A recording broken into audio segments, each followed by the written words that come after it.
नमस्कार श्रोते हो, परमात्मा साई भक्तिसार साईमनी 891 चॅनलमध्ये तुमचं सर्वांचं मी स्वागत करीत आहे. जर आपल्यापैकी ह्या चॅनलवरती कोणी नवीन असाल तर चॅनल सबस्क्राईब करा, जेणेकरून मी जसे नवनवीन व्हिडिओ अपलोड करीत जाईन तसे नवीन व्हिडिओचे नोटिफिकेशन तुमच्या मोबाईलवरती येत राहतील व तुम्ही ते पाहू ऐकू शकता. तसेच व्हिडिओ आवडला तर लाईक करा, शेअर करा आणि कमेंट बॉक्समध्ये जय श्री गुरुदेव दत्त असं लिहा. आपण ह्या व्हिडिओमध्ये श्री गुरुचरित्र कथासारमधील अध्याय 20 चालू करत आहोत. अध्यायाचं नाव आहे ब्राह्म संबंधाचा परिहार. प्रथमतः मी श्री गुरुदेव दत्तांना प्रार्थना करतो की आपण हा अध्याय ऐकण्यासाठी यावे. जय श्रीदेव दत्ता. ब्रह्मा विष्णू महेश्वरा श्रीपाद श्री वल्लभ दिगंबरा. अध्याय 20 ब्राह्म संबंधाचा परिहार. नामधारकाने प्रश्न केला, स्वामी श्री गुरु गंगनापुरी आले व पुढे काय घडले? औदुंब छत्री त्या ब्राह्मणा व्यतिरिक्त मागणी कोणाला वरदान मिळाले का? मला हे जाणून घेण्याची तीव्र इच्छा आहे. सिद्धमुनी म्हणाले, नामधारका, श्री गुरूंनी दर्शनासाठी येणाऱ्या प्रत्येक भक्ताचा मनीचा भाव पाहून त्यांना वरदान दिले. अशा बऱ्याच घटना आहेत, त्यातील एक तुला सांगतो ती ऐक. शिरोळी गावात गंगाधर नावाचा एक वेदशास्त्र जाणणारा ब्राह्मण होता. त्याच्या बायकोचे नाव सुशीला. ती नावाप्रमाणे शीलवान व सात्विक होती, पण उभयंताचे दुर्भाग्य असे की त्यांना 5 पुत्राची प्राप्ती झाली. ते मरण पावले. ब्राह्मण पत्नीने पुष्कळ व्रते आदी केली, पण काही उपयोग झाला नाही. शेवटी आपले पूर्वकर्म जाणून घेण्यासाठी काही विद्वान ब्राह्मणांना विचारले. त्यावेळी ते म्हणाले, तू पूर्वजन्मी एका शौनक गोत्री ब्राह्मणाकडून काही पैसे कर्जाने घेतलेले होते, ते तू दिले नाहीस. त्या ब्राह्मणाला पैशाची आसक्ती होती. त्याला पैसे न मिळाल्याने त्यांनी आत्महत्या केली व ब्राह्मराक्षस योनीत गेला. तो तुझ्या पुत्राचा घात करीत आहे. यावर तिने काकोतीस येऊन यावर उपाय विचारला. त्यावेळी त्याने पुढे सांगितले, त्या ब्राह्मणाचे क्रियाकर्मही झाले नाही, तरी त्याचा उद्धार होण्यासाठी त्याच्या गोत्रात जन्मलेल्या एखाद्या ब्राह्मणास 100 रुपये देऊन उत्तर कार्य करून घे. नंतर कृष्णा तरी औदुंबर वृक्षाजवळ 1 महिना राहा. तेथील पाप विनाशी तीर्था स्नान करून औदुंबर वृक्षाला 7 वेळा पाणी घाल. गुरुपादुकावर रोज जलाभिषेक करून त्यांची पूजा कर. काम्य तीर्था स्नान कर. याप्रमाणे 1 महिनाभर उपासना कर, म्हणजे तू पापमुक्त होशील. मग शौनक गोत्रातील ब्राह्मणाला दान दे. त्याच्या नावाने सर्व कर्माचे आचरण कर. गुरुची पूजा कर, म्हणजे त्या ब्राह्मणाला मुक्ती लाभेल. यावर त्या स्त्रीने मनात विचार केला की आपले जवळ 100 रुपये दान देण्यासाठी नाहीत, त्यापेक्षा आपण श्री गुरुची चरणांची सेवाच करावी.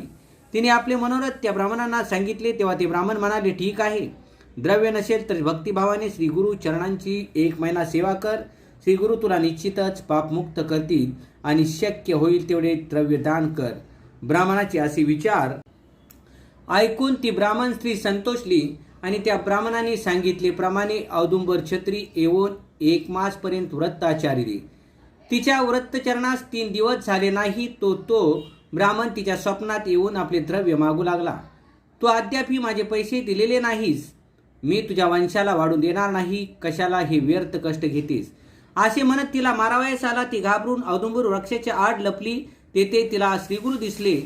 ती त्याच्या पाठीमागे लपली. श्रीगुरूंनी तिला घाबरू नकोस म्हणून सांगितले व मारावयास आलेल्या त्या ब्राह्मणास तिला का मारतोस असे विचारले. त्यावर तो ब्राह्मण म्हणाला, गेल्या जन्मात हिने माझे कर्ज म्हणून घेतलेले पैसे दिलेले नाहीत, म्हणून मी आत्महत्या केली. स्वामी, आपण कृपाळू आहात. माझी बाजू ऐका आणि मला न्याय द्या. श्रीगुरूंनी त्या ब्राह्मणाला सांगितले, माझे भक्तांना त्रास देणाऱ्यांनी मी शिक्षा करणारच. माझ्या भक्तांना त्रास देणाऱ्यांना मी शिक्षा करणारच. तरी मी सांगतो ते ऐक. ही स्त्री तुला जे काही देईल त्या समाधान मान, जेणेकरून तुला मुक्ती मिळेल. आता पुन्हा त्रास दिला तर खरोखरच शिक्षा करीन. श्रीगुरूचे वचन ऐकून तो ब्राह्मण म्हणाला, गुरुदेवा, आपले दर्शन झाले. आता माझा उद्धार करावा. आपण जे सांगाल ते मी ऐकेन. श्रीगुरूंनी त्या ब्राह्मणास सांगितले की ही स्त्री तुझी दशक्रिया करेल, म्हणजे तुला मुक्ती मिळेल. आणि त्या स्त्रियेस म्हणाले, माते, तुझ्या पाशी जे आहे तेवढेच खर्च कर. आता तुझ्या ब्राह्म दोषाचे निवारण झाले. तुला आता संतती निश्चित पूर्णायुष्य होईल. ती स्त्री स्वप्नातून जागी झाली. तिने स्वप्नातच श्रीगुरूंना पाहिले होते. श्रीगुरूंनी दिलेल्या दृष्टांताप्रमाणे तिने त्या ब्राह्मणाचे दशाक्रिया वगैरे सर्व काही व्यवस्थितरित्या पार पाडले. त्या ब्राह्मणाला पिशाच योनीतून मुक्ती मिळाली. नंतर श्रीगुरूंनी पुन्हा तिला दृष्टांत दिला की तू आता व्रताची प्रारणी कर, तुझ्या मनीची सर्व इच्छा पूर्ण होतील. श्रीगुरूंनी दिलेल्या दृष्टांताप्रमाणे उभयंतांनी व्रताचे पाळणे केले. त्यावेळी श्रीगुरूंनी प्रकट होऊन त्यांना आशीर्वाद दिला. पुढे त्या स्त्रीला 2 मुले झाली. एकाचा व्रत बंद करून दुसऱ्याचे चौल कर्म करण्याचे त्यांनी ठरवले आणि त्याप्रमाणे सर्व तयारी केली. परंतु त्या दुसऱ्या मुलाला अचानक अनेक दुखणी उद्भवली.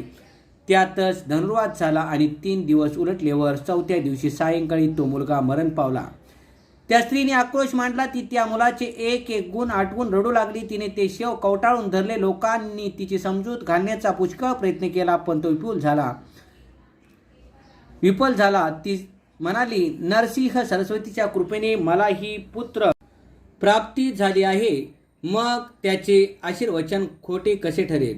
असे म्हणून ती श्रीगुरूचे स्मरण करू लागली. देवा, मी तुझ्यावर विश्वास ठेवला, मग असे हे कसे घडले. आमचा विश्वासघात का केलास. आपण त्रिमूर्तीचा अवतार ध्रुव विभीषणाचे कल्याण केलेत. मी विश्वासाने आपली सेवा केली आहे आणि मला असे हे फळ प्राप्त झाले, मग तुमच्यावर कोण विश्वास ठेवेल. वाघाला भिवून गाय पळाली आणि त्या ठिकाणी यवनाने तिची हत्या करावी.